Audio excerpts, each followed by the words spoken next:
Quiero llevarlos nuevamente a Juan. Juan ha escrito su evangelio con un propósito en realidad. En Juan 20:31 dice lo siguiente: pero estas cosas se han escrito para que creáis que Jesús es el Cristo, el Hijo de Dios, y para que creyendo tengan vida en su nombre. O sea, Juan tiene un propósito apologético para dar evidencia de que Jesús es el Mesías, el Hijo de Dios. Pero también tiene un propósito evangelístico, para que podamos creer eso y creyendo en eso tengamos vida eterna en su nombre.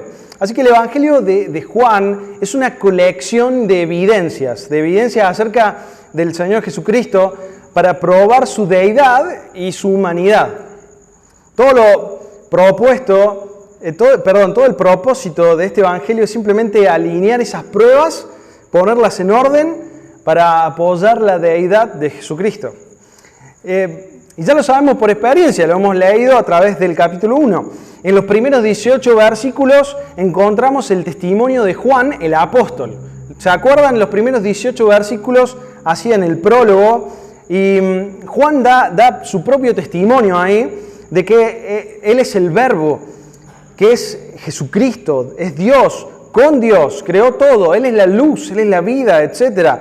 Y aquel Verbo fue hecho carne y habitó entre nosotros y vimos su gloria como del unigénito del Padre, lleno de gracia y de verdad. Entonces, los primeros 18 versículos es el testimonio inspirado del apóstol Juan con respecto al hecho de que Jesús es Dios, creador mismo y sin embargo distinto de Dios, siendo Dios y estando con Dios.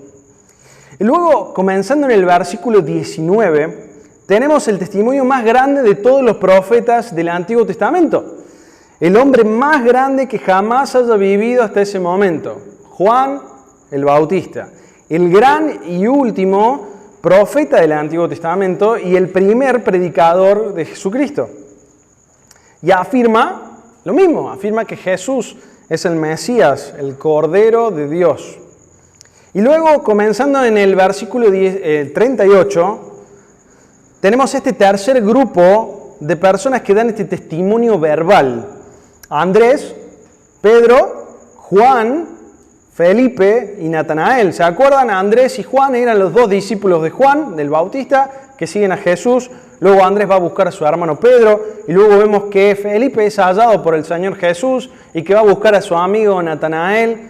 Y todos son discípulos de Cristo. En este punto ellos han empezado a seguir al Señor y este primer capítulo es el testimonio verbal de primera mano, de que Jesús es Rey de Israel, es Mesías, es aquel de quien la ley y los profetas hablaban. Él es el Hijo de Dios. Eso es lo que ellos están diciendo. Ellos son seguidores de Juan el Bautista y Juan el Bautista está diciéndoles que Él es el Cordero que deben seguir y entonces ellos lo siguen y ellos ven en Él a Dios en carne humana.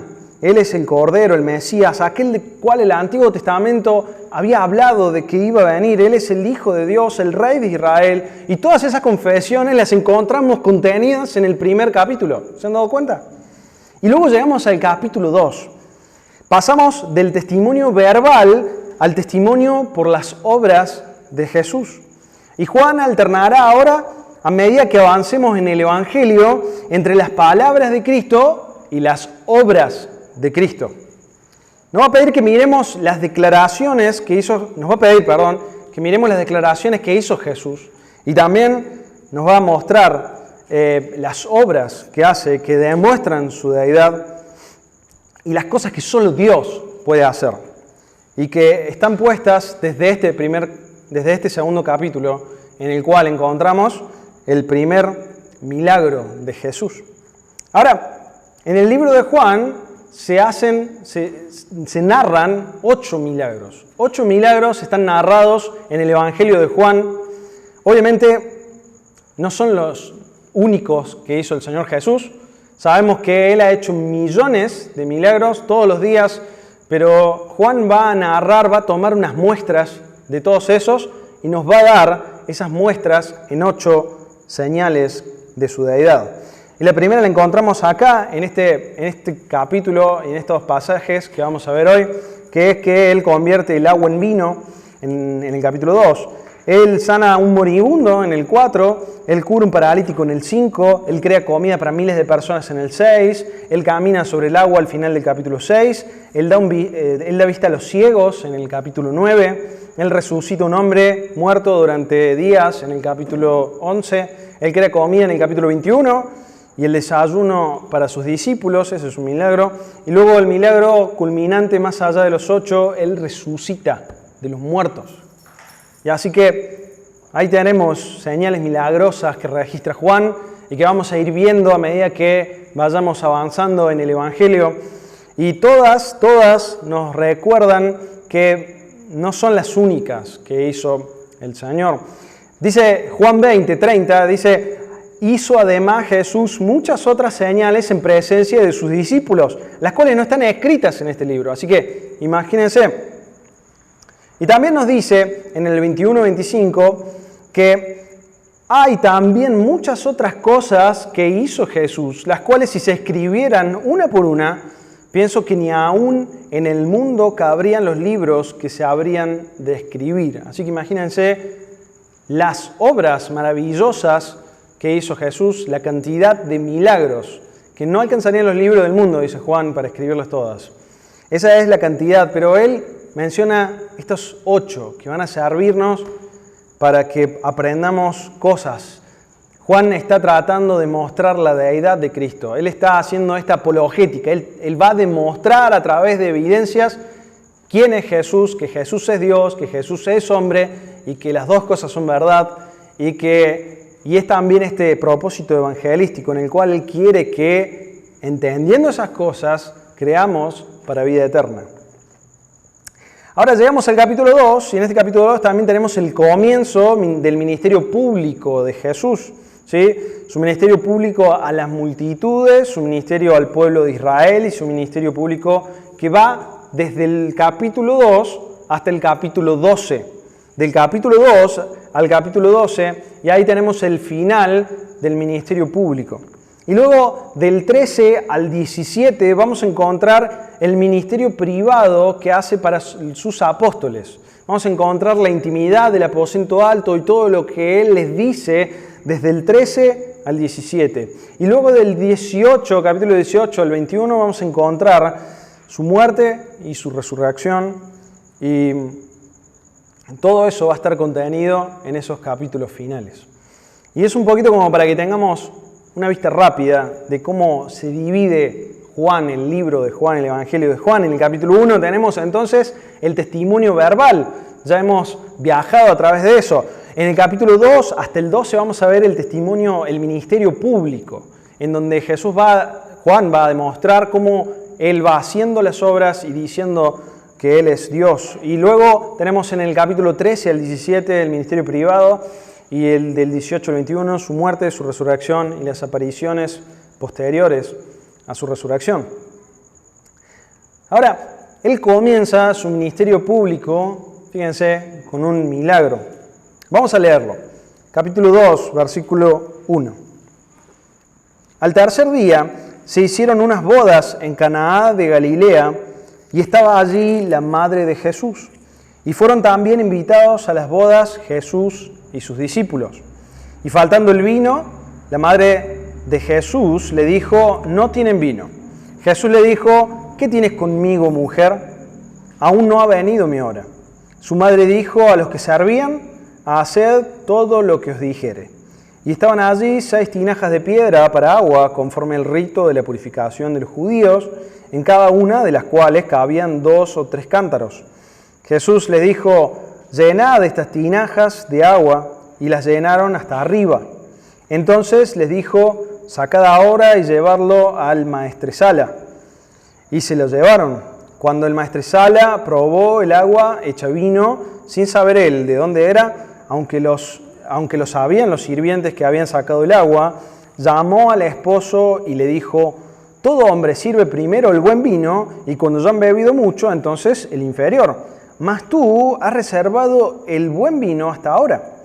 Este principio de señales hizo Jesús en Caná de Galilea y manifestó su gloria y sus discípulos creyeron en él. Y entonces, permítame dividir esta sección en 4 puntos simples. El primero es la escena. Ahí tenemos en el versículo 1 que dice, al tercer día se hicieron unas bodas en Caná de Galilea. Y eso identifica un evento, el evento más significativo, importante y cuidadosamente planeado que sucedió en la vida familiar antigua. Se nos dice que al tercer día, ¿y qué significa esto? Bueno, al tercer día, después de la reunión anterior con Felipe y Natanael, ¿se acuerdan? Que concluyó cuando Felipe trajo a Natanael y Natanael dijo en el versículo 49 respecto a Jesús, después de que te examináramos, vemos que eres el Hijo de Dios, eres el Rey de Israel. Y entonces ahí vemos que el tercer día es luego después de eso. Ahora, ¿todo esto dónde comienza? Bueno, comienza desde Juan el Bautista. Y vamos a ver que desde Juan el Bautista, si siguiéramos, ¿se acuerdan que Fede habló de 3 días y luego estamos en el tercer día? Así que probablemente pasó una semana. Una semana desde que Andrés y Juan estaban con Juan el Bautista, ahí estaban viendo a los fariseos cuando venían, le hacían preguntas y luego ven el segundo día cómo identifica Juan el Bautista a Jesús como el Cordero de Dios que quita el pecado del mundo, y luego el tercer día ahí ellos lo escuchan eso y van y siguen a Jesús, se presentan con Jesús y luego van otro día, al día siguiente van y buscan a Pedro y al día siguiente van y buscan a Felipe y al día siguiente van y buscan a Natanael y acá estamos. Estamos a un día de distancia de todo eso que hemos estado viendo. Y Canaán no era lejos de donde estaban ellos. Este es un lugar que estaba aproximadamente a paso de hombre, a unas, dicen 9 millas, no sé cuánto será, 14, 15 kilómetros. Estaban a un día de paso de hombre. Y entonces ellos están ahí, en este lugar, Canaán, de donde es Natanael, según el capítulo 21, versículo 2 de Juan. Y es una ciudad pequeña. Imagínense que Nazaret, que estaba cerca, el número más alto que se encuentra de ciudadanos que tenía se aproxima hasta 500. No se sabe bien, pero se aproxima hasta 500 personas. Imagínense Nazaret con 500 personas. Para nosotros es simplemente medio barrio. Pero para ellos era Nazaret. Y Canaán tenía aproximadamente unas pocas docenas de personas. Así que acá vemos esta reunión que es en Canaán, esta reunión que es sumamente importante. Y seguramente era todo un evento porque había no solamente gente de Canaán, estas pequeñas dos docenas de personas, sino que además seguramente estaban todos los de Nazaret invitados, o muy probablemente muchos, porque se conocían del campo de sembrar juntos, estaban cerca, entonces un campo estaba cerca del otro, probablemente había mucha parentela que los unía. Eran amigos, se conocían. Andrés, Pedro, Juan, Natanael, Felipe, todos eran de la región, todos se conocían, habían pasado la niñez juntos. Y estas personas también, y allí estaban ellos, por eso no es raro encontrarlos acá a ellos, no es raro. Se conocían entre sí, quizás por generaciones habían estado allí sus padres, así que no solamente son amigos, sino que son muchos familiares, y todo esto se extendería seguramente a Nazaret. Así que no sorprende que Natanael estuviera ahí, por supuesto, era de ese lugar, pero tampoco nos sorprende que María esté ahí, la mamá de Jesús, porque ella seguramente estaba emparentada con alguno. Y tampoco nos sorprende que el resto de estas personas de Galilea y estos discípulos de Jesús hayan sido invitados, porque todos ellos seguramente se conocían. Entonces, al tercer día, ellos estaban en una boda, en Caná de Galilea. Y esto es muy significativo, no por la boda en sí, aunque la boda es importante, sino por lo que hace Jesús en la boda. Y hay algo importante acá, que no tiene que ver tanto con el milagro en sí, sino, si me permiten, una nota al pie. Es la gracia común de del matrimonio, lo que significa el matrimonio. El hecho de que nuestro Señor hizo su primer milagro en una boda enfatiza la santidad que tiene el matrimonio. Las bodas importan, el pacto público importa, la ceremonia importa, las personas que viven juntas y no están casadas, se casan personas que hacen pacto público ante Dios y ante la gente. Así que aquellas que viven juntas no están casadas. El matrimonio es una condición de vida diseñada por Dios, ordenada por Dios y autenticada en un pacto público y abierto como este. Es la más alta, noble y mejor de todas las relaciones humanas, ¿o no? Ninguna otra relación humana es tan maravillosa como el matrimonio. Y la Biblia se le llama la gracia de la vida. Es más maravillosa y más bendita que todas las gracias comunes.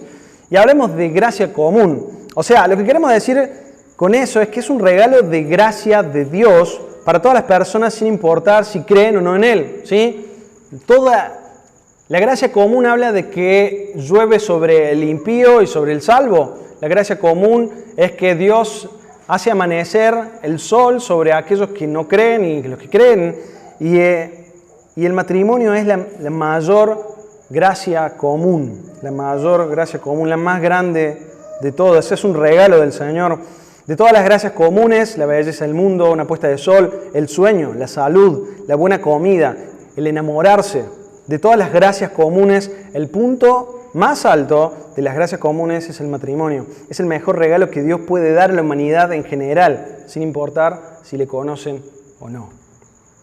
Cualquier sociedad que honra el matrimonio, cualquier sociedad que eleva el matrimonio, o sea, este compromiso de por vida abiertamente, un pacto hecho y guardado entre un hombre y una mujer que crían hijos en el vínculo de amor, cualquier sociedad que honra el matrimonio será bendecida temporalmente. Prosperará, estará segura, conocerá la paz. Tendrá valores mínimos de criminalidad, porque hay familia, porque hay matrimonio. Por otro lado, cualquier sociedad que no respete el matrimonio como un pacto que es abierto entre un hombre y una mujer de por vida, es corrupta, está condenada al caos, la confusión, la maldad, el juicio. Donde no se honra el matrimonio de por vida, donde no se cumplen los votos del pacto entre un hombre y una mujer, abunda la inmoralidad. La inmoralidad invade la cultura, la delincuencia invade la cultura, el tejido de nuestra sociedad se hace trizas y se intensifica. Por eso es importante. Y por eso vivimos lo que vivimos como sociedad. Porque no honramos el matrimonio. Nuestro Señor honró el matrimonio, asistiendo y haciendo su primer milagro en esta boda. Ahora, tampoco puedo resistirme a decir lo siguiente. La Iglesia Católica Romana ha decidido que debido a que Jesús estuvo en la boda, el matrimonio es un sacramento. Ahora, ¿a qué te referís con un sacramento, Bruno? Bueno, los sacramentos que ellos dicen son el bautismo, la confirmación, la comunión, la extremaunción, el orden sagrado, la penitencia y el matrimonio. Bueno, ¿qué es un sacramento?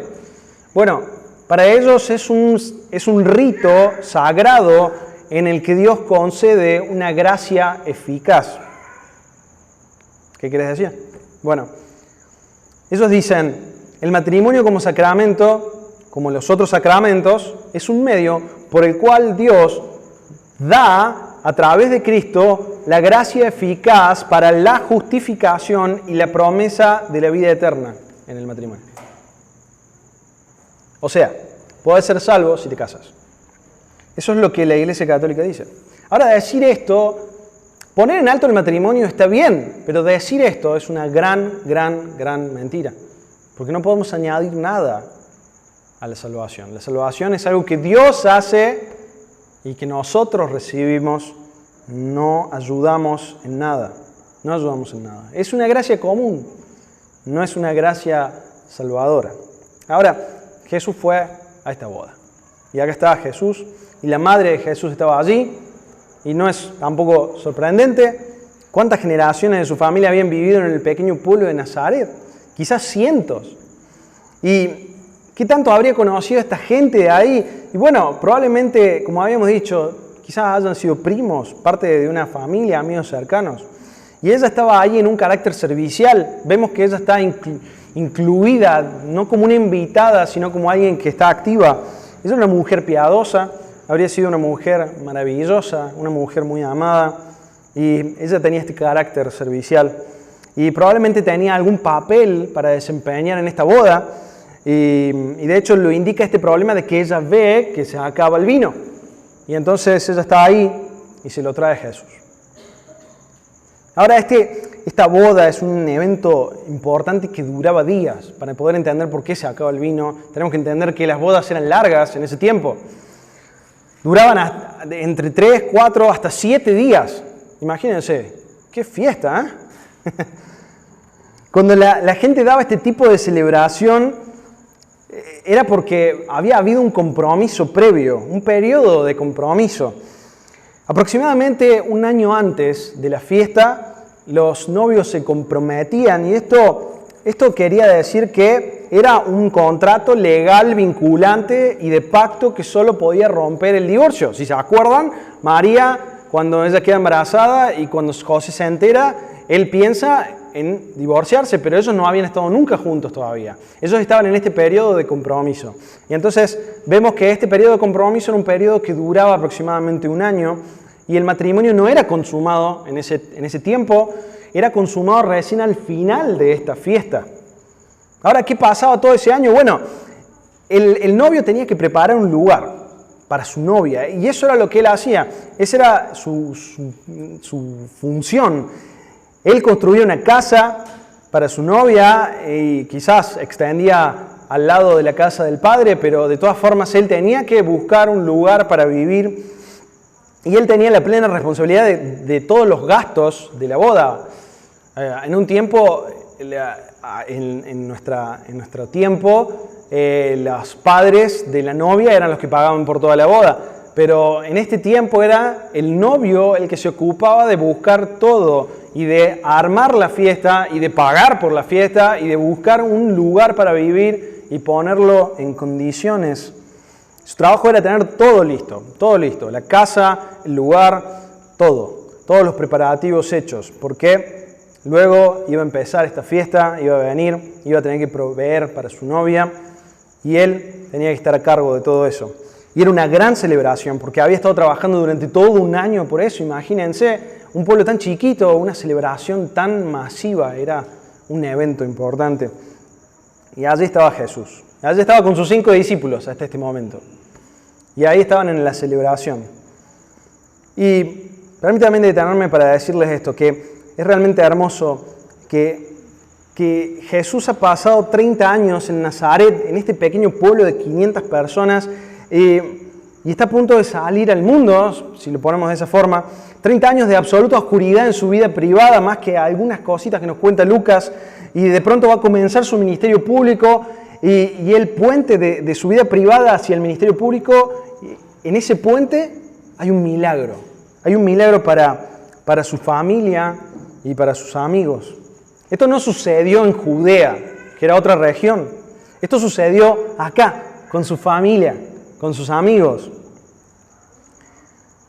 Es Él haciendo un milagro que es para ellos. Él jamás se había demostrado como alguien más que una persona común, y ahora lo iba a hacer. Él iba a manifestar que era el Dios creador. Un milagro ante estos familiares que se hace muy extraño realmente, porque cuando Él vuelve después de unos meses a Nazaret, en Lucas 4, y Él regresa a esta sinagoga donde se pone en pie y donde estaban todos y donde lo habían conocido desde su nacimiento, y predica este sermón en donde Él dice que Él era el Mesías y que esas palabras que estaba leyendo se habían cumplido en ese momento, y lo que hizo se habría extendido a través de la comunidad. Este pequeño milagro seguramente se se había extendido ante esta pequeña comunidad. Y sin embargo, cuando regresa, él le dice que esas profecías se han cumplido, que están viendo al Mesías. Y estos amigos que lo estaban escuchando, esta familia que lo estaba escuchando, por quienes hizo este milagro, toma piedras e intenta asesinarlo. ¿Se acuerdan? Y es extraño, y es esa dureza del corazón. También es de destacar que no se menciona a José. No se menciona a José, fíjense. Lo más posible es que José ya estuviera muerto en este momento. Debe haber muerto en los años de silencio, porque sabemos que cuando Jesús fue a la cruz, en Juan 19, él estaba colgado en la cruz y encomienda a su madre, María, al cuidado del apóstol Juan, porque ella es viuda, no tiene nadie que la sostenga. Él había sido el padre de familia, él había quedado como el hombre a cargo, él había quedado luego de la muerte de José, porque era el mayor, aquel que reemplazaba a José en sus quehaceres. Él había asumido la responsabilidad de cuidar a su familia. Así que ahí estaba María, ahí está Jesús en una boda. No hay mejor celebración que esta. Y la boda está en su mejor momento. Todo el mundo la está pasando de maravilla. Y luego viene la situación del versículo 3. Y este es el punto número 2. La situación. ¿Qué es lo que pasa? ¿Qué es lo que pasa? ¿Cuál es el problema? Se tomaron todo el vino, dice una. Faltando vino, se acabó el vino. Se acabó el vino. Y ese era un gran problema. Esa era una gran catástrofe, déjenme decirle. Porque era una vergüenza social y colosal. Porque había algo que el novio no se había encargado bien. Había estado un año intentando demostrar que él podía encargarse de su esposa, de la que iba a ser su esposa, y de pronto él se queda sin vino en el medio de la fiesta. Él había tenido que construir una casa, él había tenido que adquirir todo lo necesario, él había demostrado su capacidad para cuidarle el resto de su vida, su padre se la estaba entregando, y esto es un problema. Quizá no era bueno para planificar. Es lo que todos temen, todos los padres que se casan, que casan a sus hijas. Si no, míralo ahí el Dani. ¿Este tipo podrá ganarse la vida? ¿Qué hace para vivir? ¿Este tipo podrá cuidarla? Y es el mismo problema. Se quedaron sin vino, en la mayor celebración que habían tenido. Y cuando se acabó el vino, ¿qué pasa con el vino?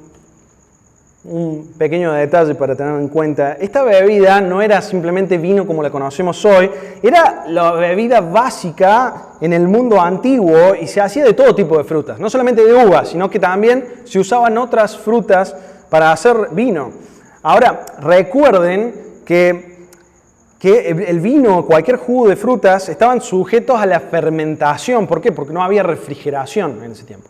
Al no haber refrigeración, todo fermentaba y se formaba alcohol y eso purificaba el líquido. Eso hacía que fuera bebible. Y entonces, para apagar la sed, no usaban agua que encontraban por ahí, porque era peligroso, porque no estaba purificada, ellos lo sabían bien.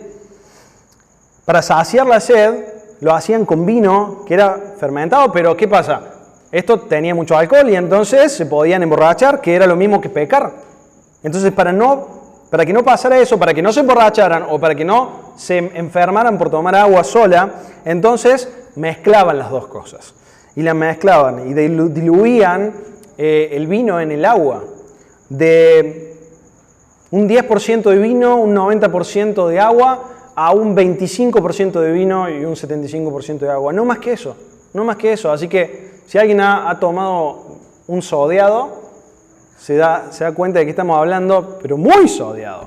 Es agua con un poco de vino. Agua con un poco de vino, nada más. Y entonces ellos sabían que eso hacía que se purificara esa agua con el alcohol y por lo tanto podían beberlo, pero podían beberlo libremente sabiendo que no se iban a emborrachar porque la dosis de vino era muy pequeña. Entonces, imagínense el problema, imagínense la vergüenza. La única bebida que tenían, la única, se había acabado. Se había terminado, no había nada para beber. Ellos estaban ahí en medio de la fiesta y no había vino. Ahora, se acerca María. ¿Y por qué María? ¿Por qué María? Bueno, no lo sabemos, el texto no lo dice específicamente, pero parece ser que ella estaba como a cargo de ciertas cosas. Y entonces, ella ciertamente sabía de lo que estaba pasando, se da cuenta del problema y ella sabe. Y este evento iba a durar varios días, entonces ella se da cuenta y ella va a quien tiene la respuesta, a quien sabe que le va a ayudar. Ella va a Jesús. Ahora, hay algunos que han dicho que María quería que Jesús hiciera un milagro ahí y por eso va a Jesús. Pero tengamos en cuenta que este va a ser el primer milagro de Jesús, que jamás se le ha hecho ningún milagro en su vida, que si bien María podía llegar a saber quién era Jesús, de hecho, seguramente ella estaba consciente de quién era Jesús, de que era el Mesías, de que todo lo que había sido tan especial de su nacimiento y de su vida, pero ella ciertamente no debe haber esperado algo milagroso, ciertamente esperó una solución, lo más seguro es que fuera natural. Y entonces,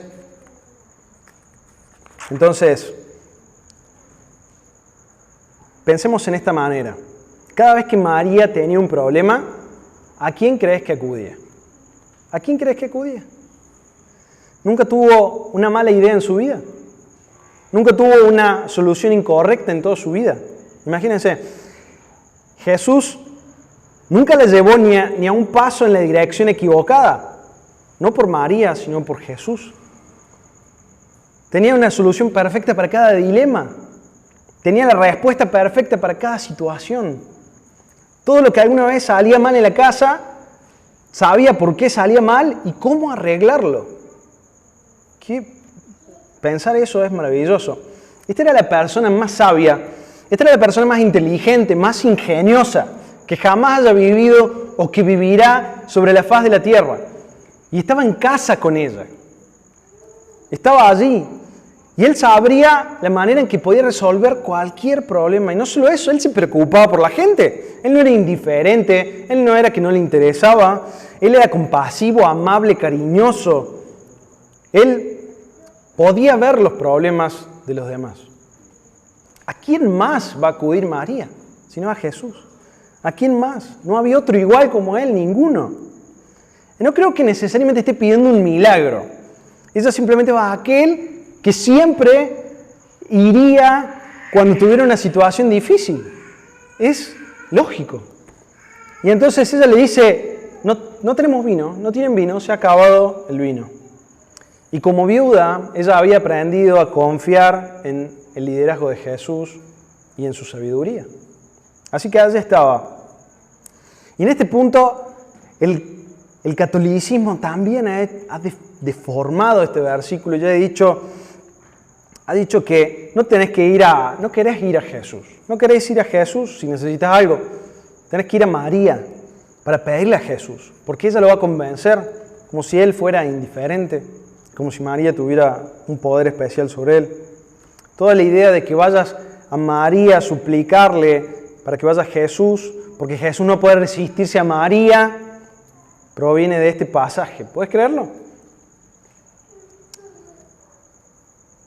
Por cierto, él la reprende. Fíjense que él la reprende por preguntar, y esta es la única vez en el Nuevo Testamento que María le hace una petición a Jesús. Luego nunca más vamos a ver esto. Y él le dice, no es asunto tuyo. Pero aquí es donde la Iglesia Católica encuentra una fuente para la mariolatría, si lo queremos poner así. Yendo a María para obtener cosas de Jesús. Fíjense lo que dice en el versículo 4. Entonces María le dijo, no tienen vino, y Jesús le dice, mujer. ¿Por qué mujer y no madre? ¿Por qué mujer? Bueno, parece duro, pero en realidad no es duro. La palabra en sí no es dura, no es que le estuviera tratando mal. Es como decir señora, es como decir estimada, es algo parecido. Pero no era duro, tampoco era íntimo, tampoco le dijo madre. Era cortés. Por cierto, es la misma palabra que él usa en Juan 19 cuando le dice mujer, ahí tienes a tu hijo. Y se la entrega a Juan. allí también la llama mujer, es la misma palabra. ¿Pero por qué? Y porque le está diciendo, ya no tenemos la relación que teníamos hasta ahora. Se acabó. Ella no está en la posición de actuar como una autoridad en su vida ya. Ella ya no está en la posición de decirle qué hacer y hacerle sugerencias. Este sería un gran cambio, porque estoy bastante seguro de que todo lo que ella le pidió, todo lo que ella deseó, Él se lo dio por su amor. Pero ella ya no podía exigirle nada. Ella no jugó ningún papel en su ministerio. Ella sabía bien y él le dio un anticipo. ¿Se acuerdan? Cuando él dice, en los asuntos de mi padre debo estar, y él se separa de su familia. Bien, eso era un adelanto. Eso era un adelanto. Terminé con los negocios de mi madre. Necesito estar comprometido completamente en los negocios de mi padre. Eso es lo que está diciendo ahí. ¿Qué tiene que ver eso con nosotros? Le dice Jesús. Y es de suma importancia porque le dice, se acabaron los años de obediencia, los años de sumisión. Ha terminado los negocios de la madre y ahora está haciendo los negocios de su padre. Y de aquí en adelante, como veremos en Juan, solo hago lo que el Padre me dice que haga, solo hago lo que el Padre quiere que haga, solo hago lo que veo hacer al Padre. Es el Padre quien me da su palabra y es lo que el Padre habla, lo que yo hablo. Entonces, se está distanciando de esta relación de madre e hijo. Debe haber sido duro, ¿no? Pero sin embargo, ella sabía que era necesario y él lo tenía que hacer. Durante 30 años había sido su hijo y ahora él estaba tomando esa distancia porque él era su Mesías. Él era su Mesías. Él era el Hijo de Dios. ¿Qué tiene que ver eso con nosotros? Literalmente es, ¿qué para mí y qué para ti? ¿Qué para mí y qué para ti? O sea, ¿qué tenemos en común? En el sentido de que este asunto no es mío, es tuyo. Nada tenemos en común. Es una declaración de separación lo que hace Jesús ahí. ¿Qué tenemos en común? Tengo que desempeñar un papel de mi vida que termina con las conexiones familiares, porque esto es lo que debe hacer el Mesías.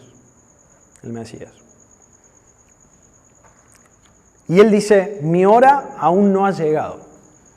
Y cuando habla de eso, seguramente les viene a la mente otras veces en las cuales el Señor dice lo mismo. Siempre pensé que tendría que ver con el ministerio de Jesús, que todavía no había empezado, pero en realidad sí había empezado ya. Sí había empezado. Empezó cuando él fue bautizado y eso ocurre en el primer capítulo, cuando el segundo día Juan el Bautista dice, ese es el Cordero que quita el pecado del mundo. Yo vi descender sobre él como una paloma el Espíritu Santo. Él es el que bautiza con el Espíritu Santo. Ya había comenzado su ministerio. Entonces no está hablando de eso, sino que está hablando de algo que va a repetir en el capítulo 7, 8, 12, 13, 17. Mi hora no ha llegado. Mi hora no ha llegado. Mi hora de muerte, de resurrección no ha llegado. Mira, esto es lo que le está diciendo Jesús. Mira, no tenemos nada en común porque ahora estoy en el horario, en el calendario divino que culmina con mi muerte y todo se conduce a eso. Cada evento, cada problema, cada circunstancia está conduciendo para esa hora final. Entonces le dice, mi hora no ha llegado, mi hora no ha llegado. O sea, no sos vos la que va a dictaminar cuando yo tenga que hacer algo, no, solo el Padre. Eso es lo que le está diciendo Jesús ahí. Se lo está diciendo de una forma muy amorosa. Y entonces ella se inclina y le dice a los sirvientes, hagan lo que Él diga, hagan lo que Él diga. No sabía ella si iba a hacer o no, cómo iba a responder Jesús. Ella dice, hagan lo que Él diga. Ella sabía que si había una solución para ese problema, Jesús la tenía. Y entonces, Él hace lo que ella pide. Y Él lo hizo. Y esto estaba en el calendario divino, el que Él hiciera este milagro. Ella no sé si lo sabía, pero era parte del calendario divino. Ella no asume el milagro, como recién decíamos. Ella probablemente buscó alguna solución común y corriente. Pero ahí está. El Señor provee. Y ese es el tercer punto. El primer punto, hemos visto, es, permítanme, la fiesta, el evento importante, la escena. El segundo punto es esta situación, este problema. Y el tercer punto, que vamos a ver, tiene que ver con la provisión. Con la provisión. Dice el versículo 6. Y estaban allí 6 tinajas de piedra para agua, conforme al rito de la purificación de los judíos, en cada una de las cuales cabían 2 o 3 cántaros. Según les dijo, llenad las tinajas de agua, y las llenaron hasta arriba. Entonces le dijo, sacad ahora y llevadlo al maestresala, y se lo llevaron. Cuando el maestresala probó el agua, hecha vino, sin saber él de dónde era, aunque lo sabían los sirvientes que habían sacado el agua, llamó al esposo y le dijo, todo hombre sirve primero el buen vino, y cuando ya han bebido mucho, entonces el inferior, mas tú has reservado el buen vino hasta ahora. Cabían 2 o 3 cántaros, aproximadamente estamos hablando entre 500 y 800 litros. 500 y 800 litros, o sea, estamos hablando de algo que era la cantidad más que suficiente para todo el resto de la boda y quizás hasta bastante más. Así que Jesús puede ser que les haya dado un regalo de bodas también con esto, dejarles la bebida, y qué calidad de bebida, hacia adelante, más allá de la boda. Entonces, el agua que había ahí en estos cántaros no era para beber, era para el rito.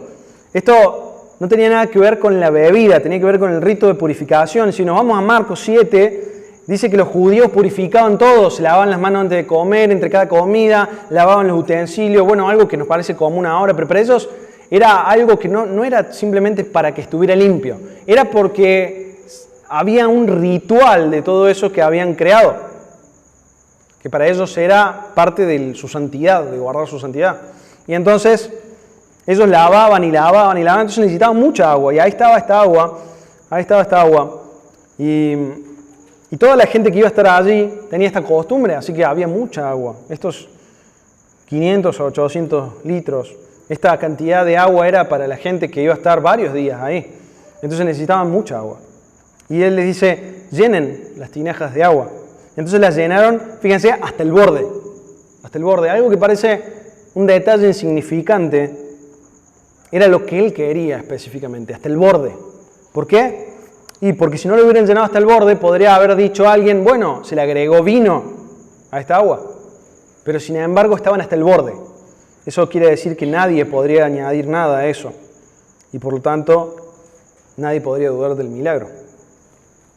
No queda espacio. Ese era el punto. Y habla de los sirvientes. Acá usa una palabra interesante. De la palabra diaconía, didascalos.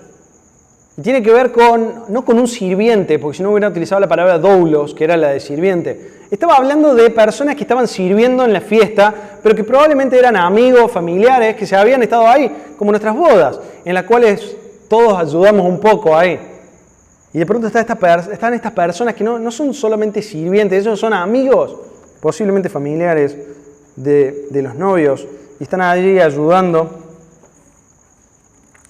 Y no tienen ningún interés en un tema, nunca han escuchado de Jesús. Jesús es un desconocido que está acá, y si no fuera por el consejo de María de obedecerlo, ellos nunca le hubieran hecho caso. Ellos no sabían de Jesús, ellos no tenían ningún interés en declarar un testimonio sobre Jesús. A ellos les daba igual, no lo conocían todavía. Eran desinteresados. Y entonces le dice Jesús, saquen un poco y llévenselo al jefe de los mozos, al maestresala. Entonces, lo llenan hasta el borde, sacan un poco, lo llevan al jefe de los mozos, y el jefe de los mozos prueba y ya se había convertido en vino. Y tan sencillo y tan enorme, ¿no? ¿Cómo podía haber vino ahí? ¿De dónde se obtiene el vino? De las uvas.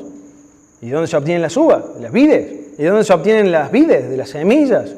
¿Y cómo se obtienen las semillas? De otras cepas. y cómo se hace crecer la vid, la parra, con luz, con agua, con tierra. Cómo se obtiene el vino, triturando, colando. No hay uvas, no hay vides, no hay semillas, no hay otras cepas, ni sol, ni agua, ni tierra, nada. Él ha creado vino de la nada. Tremendo, tan simple. Y el jefe de los camareros lo prueba. Ya se había convertido en vino. No sabía de dónde venía. Pero los sirvientes lo habían sacado del agua y sabían lo que estaba sucediendo. Y él prueba el mejor vino de todos los tiempos. Era un vino del Edén. Era un vino celestial. Era el mejor vino de todos los vinos. Y miren qué buenos vinos.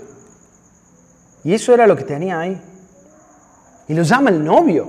El novio, el que era el encargado de todo lo que estaba pasando acá. Y le dice, y posiblemente como lo habla, no haya sido alguien contratado, sino alguien amigo o familiar. Porque lo trata muy de la misma forma. Todo el mundo sirve el buen vino, pero vos lo has guardado hasta el final. Entonces, nadie hace eso, nadie mantiene esa calidad de vino hasta el final, nadie. Era algo lógico. Y él era un testigo que tampoco tenía nada que ver con Jesús. Y él estaba viendo ahí que no era solamente vino, era el mejor vino que se había consumido, puro, dulce, sin fermentar, delicioso, como ninguna otra cosa que el hombre había probado jamás. Y allí tienes un milagro creativo. En la boca de esas personas que no tienen ningún interés en tratar de probar algo de Jesús. Es asombroso, bueno. Bueno, la fiesta vuelve a florecer. Y en el versículo 11 se nos da el último punto, la importancia.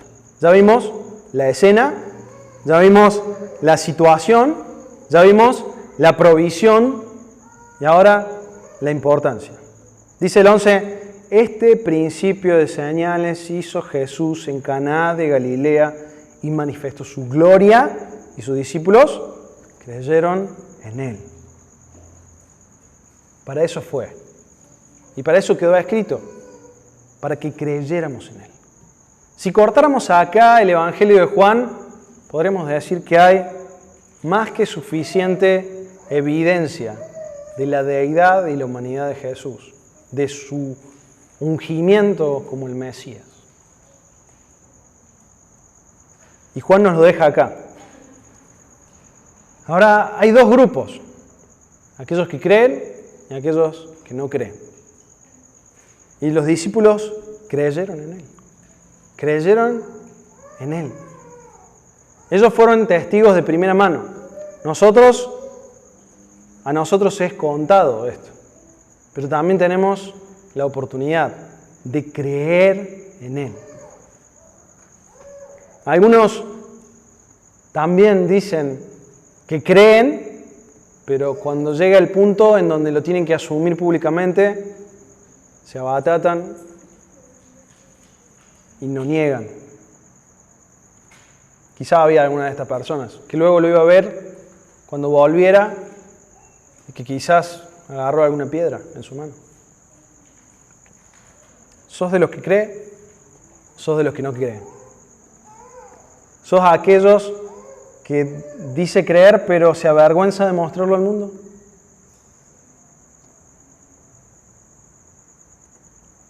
El Señor no quiere que hagamos eso, sino que quiere que lo confesemos, porque si no, Él nos negará al Padre. Maravilloso. Y vamos a seguir viendo milagros y las cosas que el Señor hace. Y es maravilloso pensar estar ahí y ver eso. La maravilla de la creación. El Dios creador hecho humano. Y nos sirve para que podamos creer en Él, para que podamos tener más confianza en Él, para que podamos rendir toda nuestra vida ante Él. Amén. Vamos a orar. Señor, te agradecemos en este tiempo por este testimonio tan bello de esta boda y de esta de este milagro en el cual Jesús cambió el agua y creó vino. Señor, te agradecemos por el testimonio de Juan. Gracias porque dejó escritas estas cosas para que por medio de ella creyéramos y fuéramos salvos. Gracias, Señor, por esta salvación que nos has dado, en la cual hemos respondido por tu voluntad, en arrepentimiento y fe. Y cada día lo hacemos, Señor, porque vos nos sostenés. Gracias porque nos has dado esta confianza tan grande en Jesús. Una confianza permanente, una confianza tremenda. Vemos estos milagros y cada vez nace cada vez más fuego en nuestro pecho, en amor hacia Él, en esa bondad que lo caracterizaba, en esa humildad que lo caracterizaba, en esa deidad que vemos en Él. Él es Dios y vino a pagar el precio por nosotros. Qué tremendo. Gracias, Padre. Gracias por ese regalo inmerecido y te rogamos para que podamos compartir esto con aquellos que todavía no creen, para que el Evangelio de Juan siga teniendo este efecto, este propósito para el cual fue escrito, para que la gente pueda creer en el Mesías y creyendo en el Mesías pueda creer y ser salvo. Oramos en el nombre y por los méritos de nuestro Salvador. Amén.